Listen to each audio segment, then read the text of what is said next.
might be something for debate and discussion during the course of the day. I probably don't need to say too much more about my own institution, Dublin City University. It's a little unusual. We're a small country, so the National Institute for Digital Learning is hosted at a single university. But I do try to work right across the country and internationally. So we're delighted, our team, to be able to contribute to today's event. Dublin City University is quite a young university. We're a member of the European Consortium of Innovative Universities. We're one of the world's first age-friendly universities, where new technologies certainly have an important role to play. And we're also a university of sanctuary. I probably won't say much more about myself after the full introduction there, but it is somewhat ironic that less than a year ago, this was me standing in an Irish rugby jersey. New Zealand is a country that's very famous for rugby with the All Blacks, so wearing an Irish rugby jersey in Ireland is something that is certainly noteworthy. And I was standing here at the World Conference on Online Learning that we were hosting in Dublin in November, less than a year ago. And who could have predicted back in November the kind of world where new digital technologies have become so crucial for us to just maintain what we have done in the past, let alone now starting to think towards what it might mean beyond COVID-19 and the future of education. Another thing that I'm just going to do a little advertorial here, but it's Dublin City University being a younger university in the sort of top 50 in the younger university rankings, top 50 under 100 or top 100 under 50 years of age, depending on which ranking you look at. We very much have digital in our DNA, and something we just launched last week, the course starts in next Monday, is a Digital Edge Essentials for the Online Learner. We've developed a course to help people learn how to learn online. And as I said, to some degree, this is just a little advertorial, but I'm just giving it as an example of just how important the digital experience is at Dublin City University. And so important that we feel the need to actually start giving our students a better sense of how to be an online learner. So this is a free course open to anyone who's interested. Ultimately, the work we do in the National Institute for Digital Learning, part of the ethos and the mission of Dublin City University is we see the future as not something that's being done to us, but something that we create.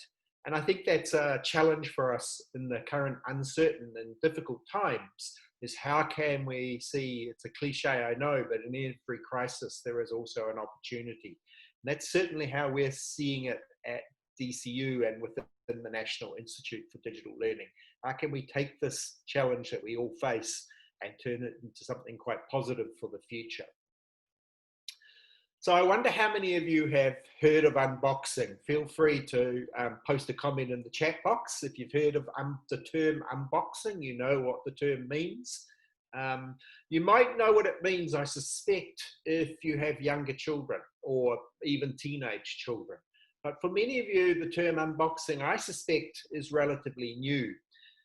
Well, unboxing, I've chosen quite deliberately to anchor, almost as a metaphor, this talk, is that in the YouTube world, there are unboxing stars. Actually, YouTube has had to change its terms of conditions because there were children of quite a young age making a lot of money out of unboxing. Unboxing basically is typically children, not always, but in this case, when I was referring to children, opening up presents and the delight of seeing what's in the box. It's as simple as that, but believe it or not, thousands, if not millions of people follow these YouTube videos, and the stars who are, which is another reason why unboxing is quite a useful metaphor, who are not entirely neutral in that they are in many cases paid to be unboxing certain products. So it's a little lesson for us that digital learning is not neutral, and I'll touch on that in the second part of my talk. But before I get to that, give you a little bit of a sense of what I plan to cover. Do please, as I said, ask any questions in the comments in the chat box, or post your comments. Hopefully there'll be a fair few who disagree with what I have to say, because if I haven't got a few people disagreeing, I may not have done my job. So I'm going to cover three things basically. I want to look at some of the lessons from the past. I want to look at some of the competing futures that are being presented to us, and then give you a taste of how we might need to break out of the current box, or not, depending upon your perspective. So that's the roadmap, if you like. But before I get into the first section, I want to pilot a very new piece of technology that Dublin City University has been developing. I'm not sure it will work. Some of you will be familiar with things like Microsoft's visual recognition tool, where you can put a photo in and it will tell you your age. It'll predict your age. It's not kind to me, actually. So what this is going to do is it's going to, for those of you with cameras on, it's going to use visual recognition software to read your minds, putting it bluntly. And if you haven't got your camera on, don't worry, because you can post your one-word answer to a question I'm going to give you in the chat box, or it may even be able to just predict it anyway. So I need to clear your thinking to start with. So this slide is just purely intended to get you, so you're all thinking the same thing, and then I can pose the question to you, and we'll try and use this technology to see if we can read your facial expression or your mind. So here's the question, and all I need you to do is think of the first word that comes to your mind. What single word best encapsulates the current state of digital learning in Israeli universities? And if you haven't got your camera on, by all means, just put that word into the chat box. So I'm going to just give you a moment. All you have to do, it's simple as just think of the word. Nice. I like the couple of the words coming through already in the chat. It's clunky. Well, let's see if this works, this tool. So as you're putting your words in the chat box, continue to do that. I'm going to press a button here and we'll see what our tool has come up with. So what it does is put it into a Wordle. It's immature, mixed. Unfortunately, we haven't got translation for Hebrew with this tool. It's still in its very immature beta stage. See, weak, mixed still coming up. Improving. And in the chat box, I see we've got unprofessional, an interesting idea coming through. Mixed. Actually, I can see we had one little rogue person thinking about coffee this early in the day. Clearly, we weren't able to read your mind as well as I was hoping. Well, thanks for indulging in that activity and for the single words still coming through. But I do have to now just admit something, if you haven't already gathered. No such tool exists. The power of the teacher in some respects. Hopefully you didn't really believe we had something that could do what I was describing it. And part of the reason I did it was not just to get you engaging a little bit, but to give you a sense of how the field of new technologies in education has a long history of snake oil merchants trying to peddle solutions for education. Actually, in the COVID-19 crisis, I'm sure that many of the participants like me got emails almost on a daily basis trying to sell us something as a solution. So interesting to see the words come through, but actually that technology did not exist. I was just making it up, but it hopefully got you thinking about the state of where things are currently. What I would say is another partial excuse for why I did that little trick with you is I lived my academic life, actually I lived my sort of entire life as a scholar on the understanding that the light comes through the gaps or the cracks. And too often in education, I think we cover the cracks. We're not happy to explore those cracks. But I want to explore the cracks in this session in particular. And there are a number, I'll say gaps and cracks are interchangeable. There are a number of gaps in the field of new technology and education that I think we need to begin with to understand right from the start. So before I get into the very first session, I've taken a long time to get to it, but the first gap that exists, I'm a little guilty of using an overused slide here, but this rhetoric reality gap. There are a lot of claims about what can be done, but too often what we try to do is, as the image suggests, is attach our current way of thinking to the new technology. And hence we don't really get anything different. Why would we get anything different? Of course, I think Henry Ford did once say that if you ask people what they wanted, they would have said faster horses, rather than having a conception of a new technology and what it might be able to do. So that's one of the challenges. You don't know what you don't know. A second gap is the gap between the state of the art, what we have now, versus the state of the actual. And I'm fairly well evidence grounded here that what typically gets used, I could show a video from my own university where we ask our students about their digital learning experience, and we like to think that we're at the state of the art, but those students in this video typically refer to their digital learning experience using the word PowerPoint. It comes up time and time again. So whilst there are lots of things we could do, actually the state of the actual is sometimes quite a lot less. I use the image of an aeroplane here because, you know, even in today's age, perhaps not quite during the COVID period, but we get onto a plane, we have all the flash technology, but the first thing we're asked to do is turn our technology off. And then, of course, we're asked to trust the person locked in a room at the front to where they're taking us. That metaphor may not extend perhaps as well. The third and last gap I just want to explore with you is the near and far gap. So one of the challenges we face is what we can do now versus what we can do perhaps even in a year. The pace of change and the risk that that change is being driven technocentrically by the technology, not necessarily by the teaching and learning or the pedagogy. Although I'm not a great fan of people who say that we need to be pedagogy-led, because I think it's actually more entangled than that. The technology challenges pedagogy as well. So I think there's actually more of an argument for understanding how the two, technology and pedagogy, work in concert for, in a transformative way, developing a different kind of learning experience one would like for the future. So I'm going to stop on that note just for a second to check the chat box and leave you with a question you might want to ponder in the chat box about what other gaps currently exist in Israel.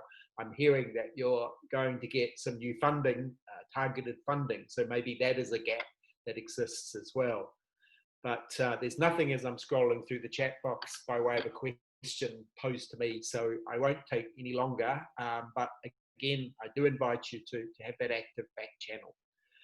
So I'll stop again shortly, but it's time, I guess, to really get into the meat of this first section. And for some of you, this will be just reflecting back on your own experiences, I suspect. But it's useful, I think, to look back and understand our past lessons. And I'm going to use a quote that I don't necessarily use very often in Ireland for political reasons and cultural reasons as much as anything. But Winston Churchill once said, the further backward you can look, the further forward you can see. So that's my thinking, and just spending a little bit of time to reflect on some of the innovations from the past and what lessons might arise from them. So here's a quote about the emergence of the automatic library at the mere pressing of a button, 1994. For those of you old enough to remember, clearly it's referring to the World Wide Web. Actually, wrong. This was a quote from 1894. And the prediction of what the wax phonograph cylinder would do for the world's literature and for education. And actually, our history is littered with these sorts of quotes. Some of them are a little passe or cliche like, but I'll use a couple just to trace us back in the past. Famous one from Thomas Edison around the invention of the motion picture, the movie, and how that would supplant the textbook. Well, actually, one of the dirty little secrets, yes, one of the dirty little secrets of education still is the textbook.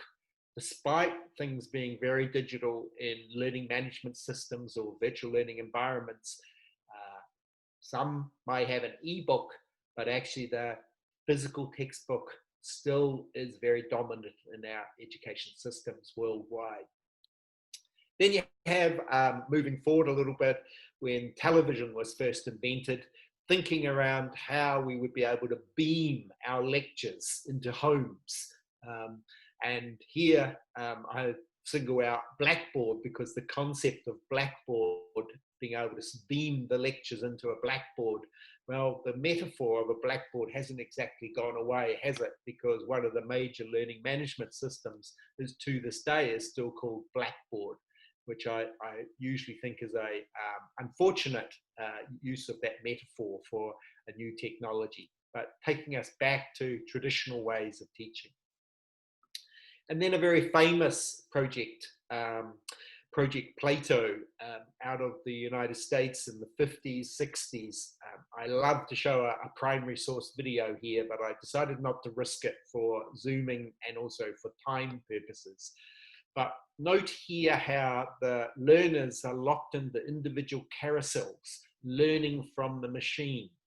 This kind of thinking hasn't really gone away. In fact, some people would see AI doing this for us now. The ultimate idea of some kind of teaching machine managing instruction. Well, that was very much Project Plato, which was seen as the future of education. Well, I guess one aspect that comes from this thinking in each of these examples is the idea that somehow we can adopt a pump, dump model of pedagogy. Just dump the learning down a pipe.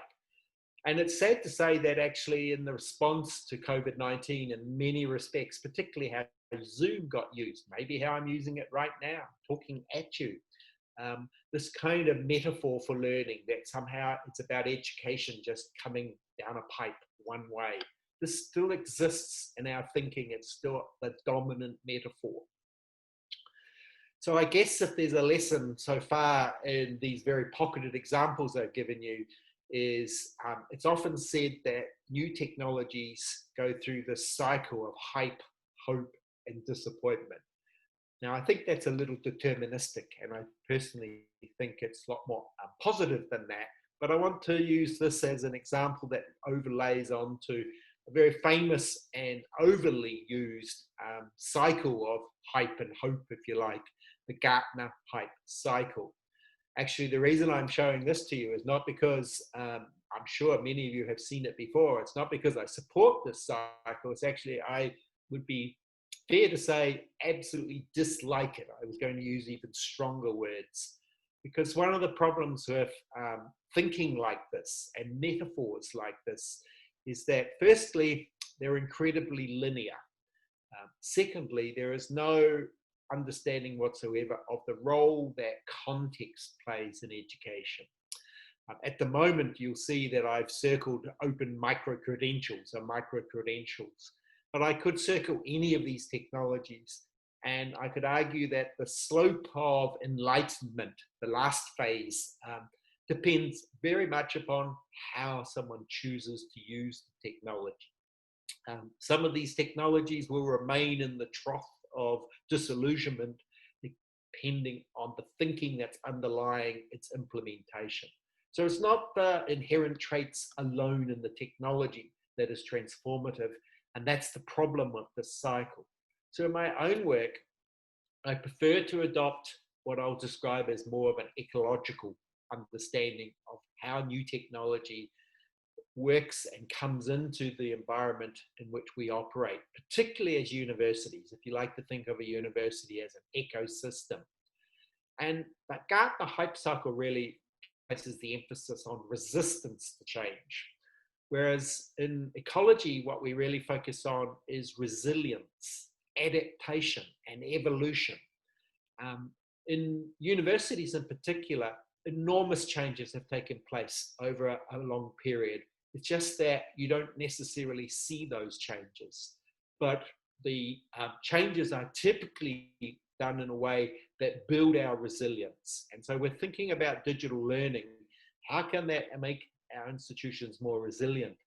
And I would argue that those institutions that perhaps had embraced digital learning prior to COVID-19 were much more resilient in order to respond to the challenges we faced.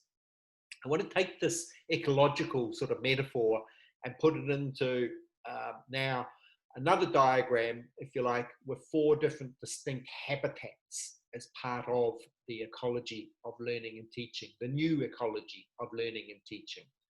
Historically, we've placed our emphasis on education on campus in class.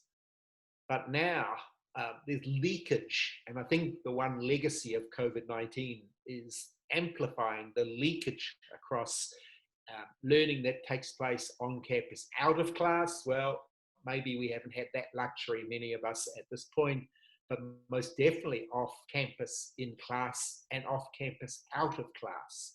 And what I'd be arguing is that when you're thinking about digital learning and planning for learning, you need to be thinking about all 4 of these quadrants now. This is the new ecology. It is not just about on campus in class and the reference I made to perhaps, dare I say it, just PowerPoint. And then I keep referring to COVID. I know that Israel, like Dublin, is going through almost a second wave. We look like we will have some challenges in the next week or 2 in lockdown again. But the reality is, even before COVID-19, online learning, if you like, learning out of class, off campus, is growing exponentially. Holland HQ put numbers on this. I'm not sure how empirically accurate, but let's just say that the online education market is huge. And as I sort of alluded to previously, MOOCs, and I'm going to touch on MOOCs towards the end of this talk. George Siemens, one of the better known thought leaders in the field, argues that institutions that didn't invest in MOOCs, or to use his language, are screwed. Maybe that's a little too strong, but that MOOCs have really been about building capacity for new ways of teaching and learning. Not about MOOCs per se, but about understanding how to do things differently. So I'll be talking about that again and be interested to hear your own experiences. So I'm coming to the end of this first section, and I wrap up with just one lesson and then pause for a minute to see if there are questions. So that's your cue to see if you want to pose a question to me. So the one lesson I want to leave you with from reflecting back on the history is Amar's law, that we tend to overestimate the effect of technology in the short run, but underestimate it in the long run. And I think despite those examples that may have appeared to be failures, actually what we're doing now is the legacy and outcome of what we've done in the past, for better and worse. So I'm going to pause for a moment, see if there's anything there to respond to. I've been talking probably for a little bit longer than I would have liked without a bit of interactivity. Seeing more comments rather than questions at this stage, but just give me a moment to scroll through. And in online education, just like in campus face-to-face classes, there's that teachable moment where if you wait long enough, someone will ask a question.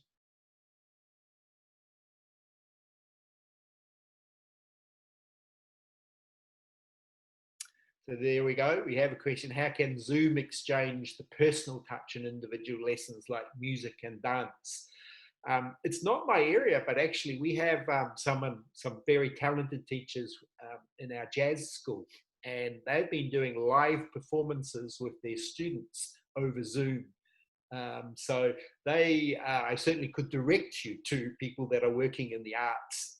Not easy. I would imagine. But certainly they've had some great success in running live concerts across Zoom.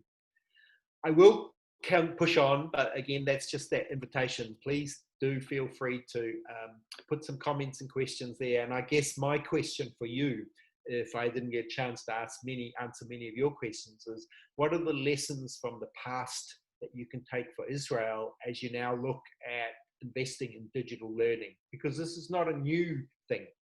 It's not coming from somewhere left field. There's a history. So those lessons are important.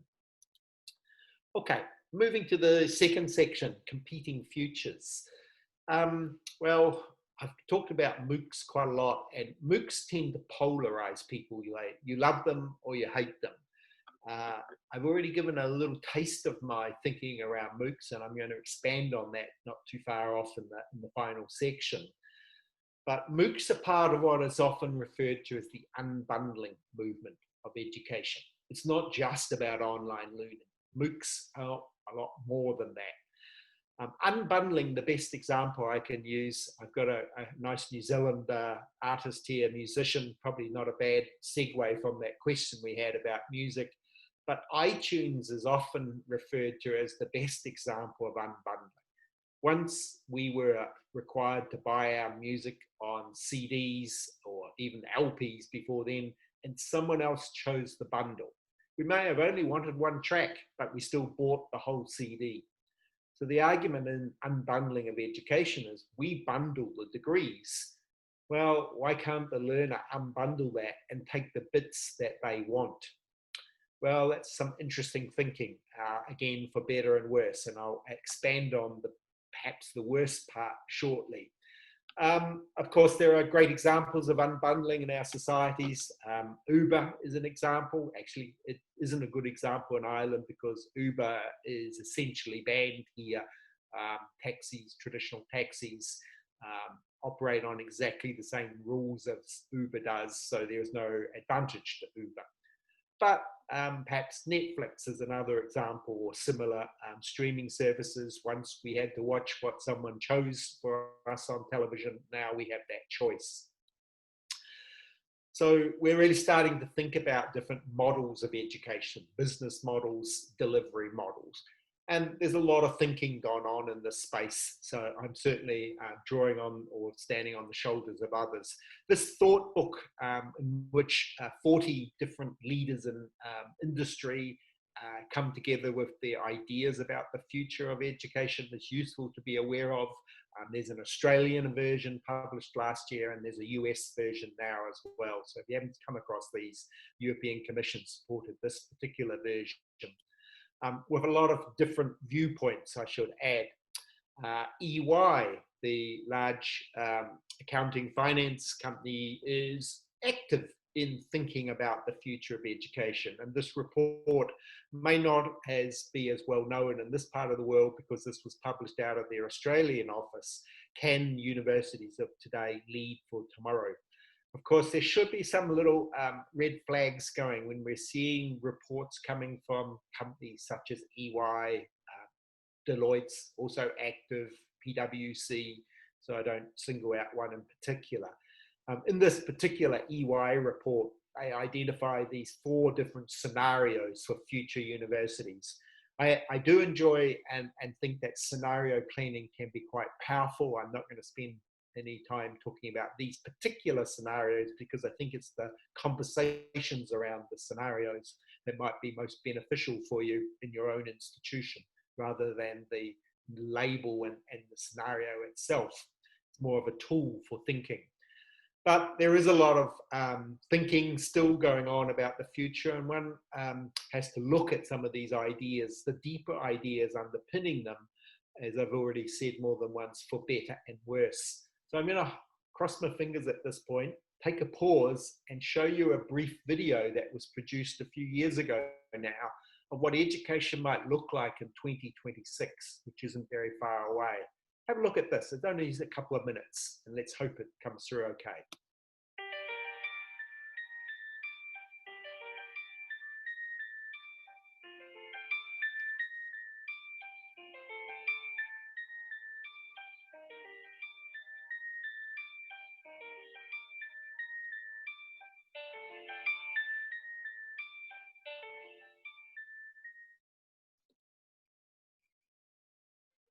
Your ledger account tracks everything you've ever learned in units called EduBlocks. Each EduBlock represents 1 hour of learning in a particular subject. Anyone can grant EduBlocks to anyone else.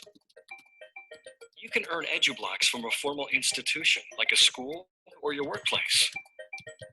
But you can also earn them from individuals or informal groups like a community center or an app. The ledger makes it possible for you to get credit for learning that happens anywhere, even when you're just doing the things you love. Your profile displays all the EduBlocks you've earned. Employers can use this information to offer you a job or a gig that matches your skills. We'll keep track of all the income your skills generate and use that data to provide feedback on your teachers. When you're choosing a teacher in the future, you may wish to choose the teacher whose students are earning the most income. You can also use the ledger to find investors in your education. Since the ledger is already tracking income earned from each EduBlock, you can offer investors a percentage of your future income in exchange for free learning hours. Our smart contracts make these agreements easy to manage and administer. I'll stop the video on that note, but a couple of things you hopefully picked up, and I understand it came through okay. It always puts hairs on the back of my neck when stand up when I hear that last comment about how you can put yourself up for investment, and therefore this is how you're going to solve the problem that is perhaps the single biggest problem we have in education and higher education worldwide, in who pays. Problem solved for governments. Let private investors invest in you. Also, people object, often educators, to this idea that we'll be able to reward some teachers more than others based on the earnings that someone has generated. That's the blockchain model being illustrated here makes possible. So it's quite a controversial video in many respects, but the mere fact a video like this exists and thinking about a completely unbundled form of education tells you that people are promoting these ideas. This didn't come from nowhere. Is built on blockchain. Move on. In many respects, what the video really conveys is the ultimate of a supermarket model of education, where the learner is going down the row, picking what they want for their learning. Now, actually, it's very hard to argue against a model which is learner-centered, where the learner has much more choice over the decisions of what they will learn, where they learn, when they learn. But the ultimate extreme of that might be the taste of that video that I've shared with you. Some people might see that as unproblematic, completely unbundling. Certainly does challenge us. What it also tells us is that different interest groups and stakeholders are borrowing, in many respects, the same languages of persuasion, digital learning, but for very different end agenda, for very different purposes. And I've just used some examples of texts here, some of them quite famous, that present ideas of unbundling that we might not necessarily see as the most desirable future for us as educators. So I want to be a little bit more crafted in thinking about how we understand the thinking underpinning these ideas. And it's usually theory that helps us decide what we're observing, if you like, both now and how we might see the future. Well, there are many theories that I could use, and some of them might make your eyes water. So rather than be over-theorized in the talk and the time I have, I just want to present two worldviews. Not really binary views. These are just tools to think with. So I want to introduce where this language is used for different purposes, the views that perhaps capture the thinking around the future of a knowledge economy and the need for us to build a strong knowledge economy. Hopefully I don't offend anyone with the example I'm going to use here, but to some degree, these two worldviews also reflect two quite different views about education from either side of the Atlantic. Israel is probably in a slightly different situation where you choose to take bits from as New Zealanders as well. But here we have a view of education where very much this is something about developing the competitive entrepreneurial approach to thinking. Education is seen very much as a commodity for purchase, something that gives someone an advantage, a personal advantage, if you like. To quote Donald Trump, the American way. I'm going to contrast that. Now, remember, I've said this is a very simplistic tool that I'm introducing here, but I just think it's helpful for us to unpack why we're investing in digital learning and for what end.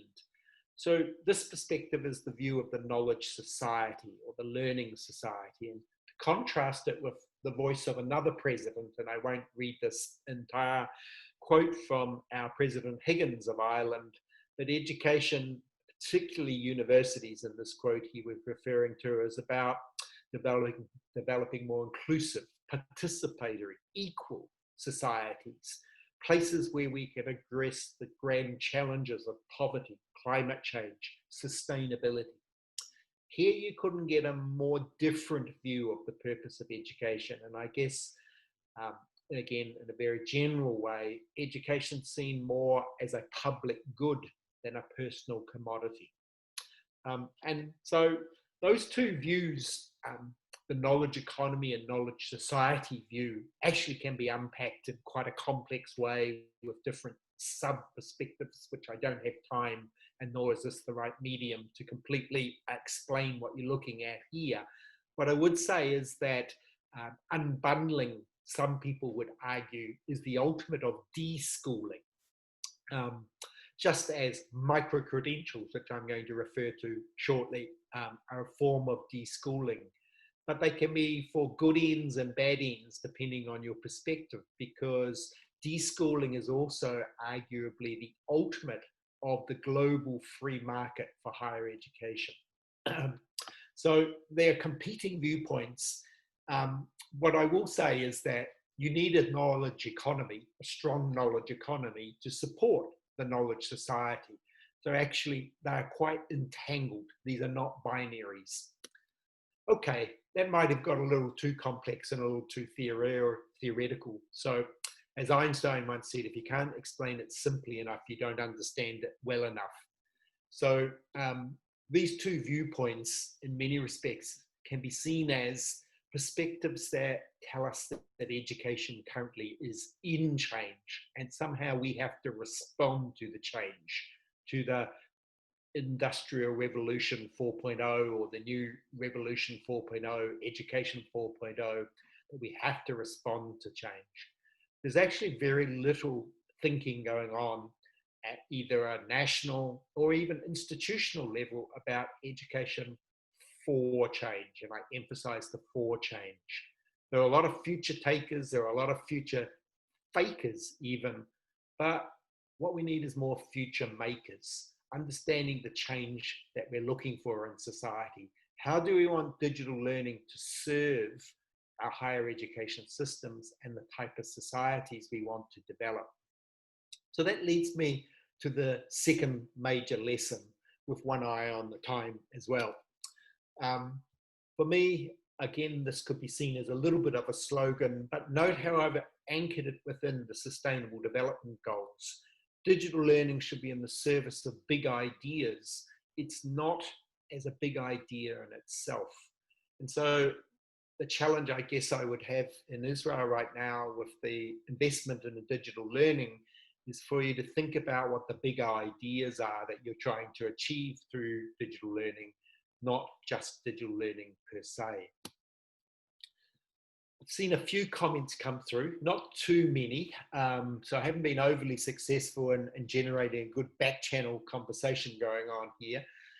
I won't stop at this point and try to force a question out, although I was given a little more license to take a little bit more time. So if you're thinking we're finishing up at 10:02, I'm probably going to continue on for another 5 minutes after that, I think, and then have some Q&A then. So I'm into the final section. This is relatively short, Hopefully there's been something there in thinking, if you like, big picture at this point. In terms of breaking out of the box, extending this original metaphor, I want to use a couple of examples, and particularly some from my own institution. I'm not trying to be DCU centric here. I'm wanting to concretize what's possible and why the outcomes we might be seeking are different. This is a well tried, I won't say true, framework that's used often in new approaches to the use of technology. It's actually quite critiqued in the literature if you do a Google search, but I'm using it as an interesting tool to show the distinction where too often new technology is just used to be bolted onto what we already do, instead of infusing it with more of a transformative as opposed to just an enhancement agenda. And that's my interest. My whole work is driven by how we can transform for the better. And we can argue what we mean by better, probably outside of this session. But it's a useful framework if only in your thinking about, in your own institution, what you're trying to achieve. There's nothing wrong with enhancement. Enhancement's important, but is that the end goal? And then perhaps it's not a box, but something that we've always struggled to break free from is what's known as the iron triangle. This comes from Sir John Daniels. Argument here is that we're locked within our ability to really enhance all three of these key traits, these key outcomes. We can reduce the cost of education, but in doing that, we typically will also reduce the quality. We might increase access, though, at the same time. Alternatively, if we want to increase the quality of education, we might be able to increase the access at the same time, but we're going to increase the cost. The argument is, how can our investment in new digital learning, new digital technologies for education help us achieve all three of these? Reduce cost, enhance quality, and open access. That's really breaking out of the box, if we could do it. Well, an example that has its roots in Israel, possibly quite controversial for some of you that be aware of it. This is the Not MBA by Jolt, also based out of London. And it's a form of unbundling that challenges the traditional MBA that most universities offer. If you're not familiar with it, there is ownership in Israel, and it's quite controversial, I guess, for traditional universities, but it is a form of unbundling, addressing those issues of cost and quality and access. And then I don't know the context enough here, so I'm risking my neck by talking about Israel X, because those of you in the room will have a lot more knowledge than me. It's clearly an initiative, and it's about MOOCs. Why it came about, I don't know, but I'm going to tell you a little bit about why MOOCs are still a very powerful force for innovation and change in digital learning in our own context here in Dublin and Ireland. So Dublin City University stood outside quite a long time in terms of investing in MOOCs. We looked at a number of things we could do, but we had no interest in just using MOOCs to promote our brand like the Ivy League universities typically did. What we saw in terms of adopting an investment in, or investing in MOOCs, ultimately in the FutureLearn platform, as you saw earlier with the MOOC I shared, as a place, as an innovation accelerator, a change space, an ideas lab. So we saw it as a place to try things out and do things differently. Almost a Trojan horse in many respects for change in our traditional campus-based education. Another part to it is we saw it as part of the future of being in the network. To quote the theory of connectivism, knowledge now exists in the network.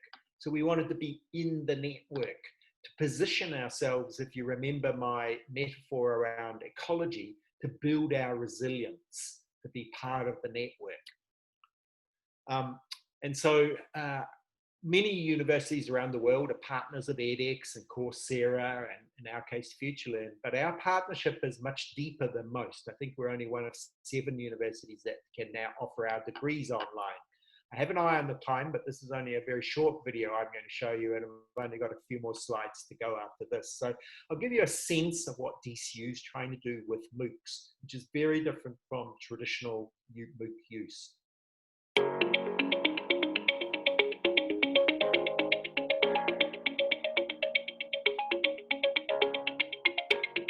Dublin City University, we've always been committed to increasing educational opportunity and also to the continuous pursuit of innovations in learning.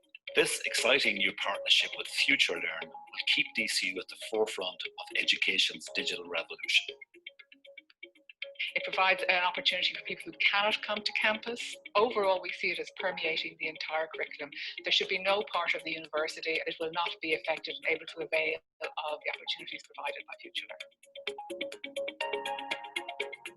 One of the great things about the way we're using FutureLearn is that we're bringing the sense of community and the sense of what's called social capital to those students as they're taking our material. It's not just a case of preparing your course content, dumping it, and see all in the exams. The lecturer must be involved and has to contribute on a regular basis. One of the most important facets for us is the way that the partnership has allowed us to enhance other partnerships. We've been able to work with industry in a very tangible way. From the science and health perspective, it's really exciting across so many different areas. It allows us the opportunity to bring the researchers and the high-end research and the instrumentation into the classroom. These are fast-changing technologies, and the FutureLearn platform has meant that we can translate our cutting-edge research to innovative teaching very effectively. This type of a delivery offers so many more opportunities in terms of the type of content that can be delivered, the way in which participants can be assessed. It really opens up many doors. DCU's strategic partnership with FutureLearn offers us an exciting opportunity to really take our transformative mission beyond the island of Ireland. This will be the new way of learning. We're delighted that DCU is going to be at the forefront of making this happen. Really brings learners outside the university into the heart of what we do. So it may have sounded a little bit like an advert for DCU. That wasn't the intention. 2 points I want to make is, even before COVID-19, we were seeing that the use of MOOCs could be used, MOOCs could be used by our campus-based students. And one of the reasons to introduce MOOCs of our campus-based students is because, as that MOOC that I shared at the very start of this talk about learning how to learn online, we believe that being an online learner now is a very important life skill. So as part of our education for our campus students, we need to prepare them for digital learning in an online way. Similarly, being part of an international cohort, which you can be in a MOOC, is part of the future, learning in a cross borders, in an international learning sort of setting. Those are just a couple of the drivers for why we were investing. The other thing is, the quote from me indicated that, of course, a small country like Ireland has an opportunity, just as Israel, to take its education to the rest of the world. In our case, that's the mission we have of transforming lives and societies, but that mission is not mutually exclusive from the opportunities to generate new revenue as well. Of course, where things are going right now, not just with MOOCs, I serve on the European Commission's expert group. We have a 2-day meeting later this week on developing a European approach to micro-credentials.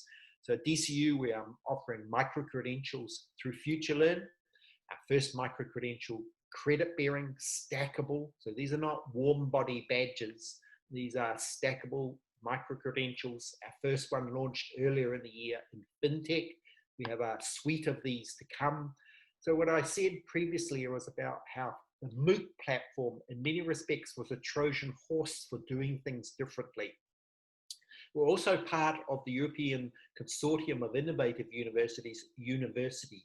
This is a European Commission funded initiative where 12 universities are going to be sharing courses based around a challenge-based education model, pedagogy, and micro-credentials will be at the core of these. So micro-credentials, remember to make the link back to what I was talking about previously, are really about unbundling. And here, the last example I have before I come to my conclusion, our partner university in the United States is Arizona State, and Arizona State was very well known for its partnership with Starbucks, providing free education for Starbucks employees. InStride is a company that we've partnered with, which now is dedicated to developing corporate learning, developing cohorts of learners coming from micro-learning experiences through universities for just-in-time, just-enough CPD. So InStride focuses on that. We're the first European university to be part of InStride. So the lesson here, and wrapping up, and I do need to wrap up with a look on the time, is the lesson from our experience is, it's an Irish expression, that if you're not around the table with the changes that are taking place, you're more likely to be on the menu. We want to be around the table, shaping the future, making the future. We have no idea where this will go. And in our investments in the innovations that I've described, and there are others, we have to have the appetite for failure as well. But if you're not around that table, then more likely it's going to be something that's done to you. So wrapping up, just a couple of takeaways, some final thoughts here. Firstly, what I would say is at the institutional level, but this applies at the national level as well, understand your drivers, the drivers as well as the attractors. Why? The why comes before the how. Foster an innovation culture. What I tried to give was a taste of how we've actually used MOOCs to do that quite successfully. Of course, there are other ways that that can be done. And then ultimately, what you're going to invest in here at the institutional levels, particularly if there's new funding available, needs to be aligned with your strategic mission. It can't be something that's siloed from that. And so what I would challenge with my very final slide, I think here, is to be a future maker. We need to explore and reimagine what's possible. Sometimes that takes us back to what we've been doing in the past inside the box. There's nothing wrong with something still being in the box. Perhaps we still do have a role to play in deciding the curriculum and what makes up a good degree. There's some perhaps middle ground in that. On that note, I am very conscious that I haven't left much time at all for questions and then a break before the next sessions.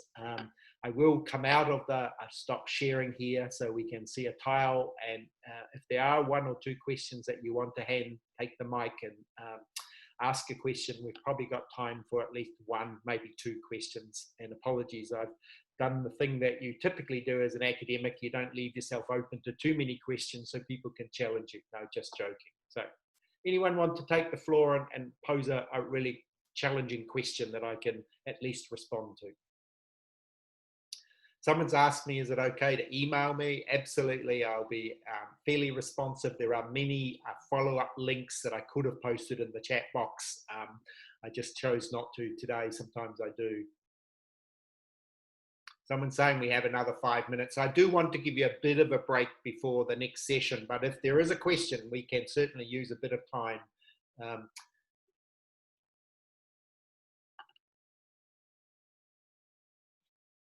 I'm struggling to know whether what I've said has resonated, whether it's challenged. This is one of the difficulties when you're teaching in this way or presenting in this way. I'm seeing a reasonable number of facial expressions, that kind of shake and nodding of heads, that there was enough there, as I set out at the outset, to try to challenge you, take you out of your thinking a little bit.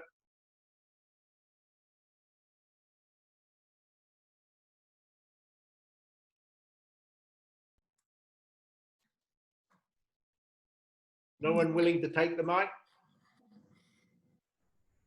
I see a question now. How do you balance between tech per se and enhancing goals? Well, I think that balance, that question sort of has many different ways of reading it. I made the comment about how important context is. So yes, I place a strong emphasis on transformative forms of digital learning.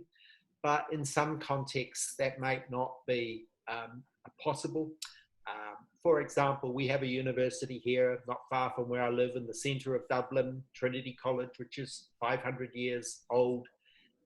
What digital learning means in an institution with a culture like that is probably very different. The drivers are very different. What's possible there is very different from the kind of young university that I've described. So that balancing very much, I think, is a contextual thing. It does, though, at the same time also link into your leadership, which is one of the sessions I have at the end of this event today, because I think leadership is one of the biggest gaps we have, quite frankly, in building that leadership capacity for transformation. So I didn't fully answer that question, but it's a big question I could spend a long time on. And maybe we should just take a break. You can reflect on what I've said, and I'm going to be facilitating the next session around the importance of language. We will probably pick up on some of these points in the next session as well. So hopefully there was something there that was of value, and by all means, please do follow up by email or Twitter, however is your most preferred communication channel. We will send also all the details to the participants. I thank you very much. We take a break, continue at 11:15. Please note it's a different Zoom link. We're having 2 separate workshops with 2 different links.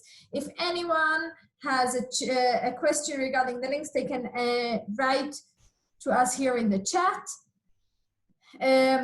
We'll take a break. Thank you very much, Mark, and see you in 15 minutes.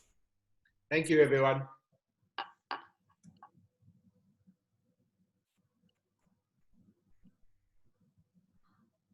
Emblem.